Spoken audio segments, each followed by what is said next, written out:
Hello and good morning. This is Holly Shields live from Calcine Studios in Sydney, and you're watching the early trades. This is our market open report. Today, the S&P ASX 200 is lower, dropping 0.12%. The index has lost 0.69% over the last 5 days, but is still virtually unchanged over the last year-to-date period. The bottom performing stocks in this index include Novonix, which is down 3.69%, and IMUGENE down as well at 3.26%. Other laggards on the ASX include A2 Milk, Pilbara Minerals, and Liontown Resources. But on the other side, a few top gainers include Unibel Redamco, Regis Resources, Unity Group, Mineral Resources, Virgin Money as well. And now for a look at some stocks making a buzz on the ASX today. Starting with 3 updates from Pendal.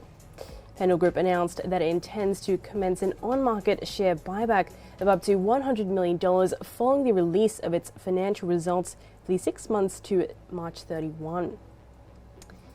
Plus, the company today announced its funds under management for the March quarter at $124.9 billion.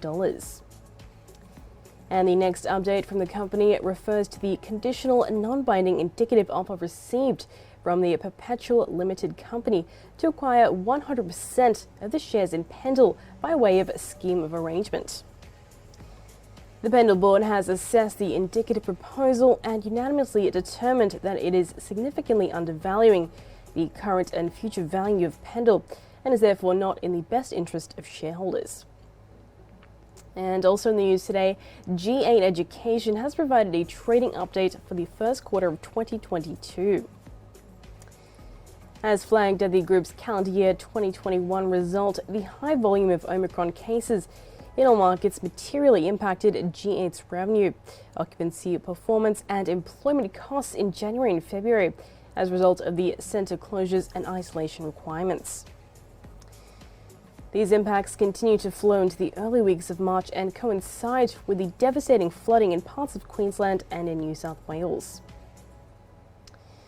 This resulted in occupancy falling to 2.1% behind 2021 levels in early March, before recovering over the following weeks to be 0.8% behind the prior corresponding period as of the 3rd of April. And now moving on to Lynas Rare Earths, which reported a record quarter for the period ending March 31.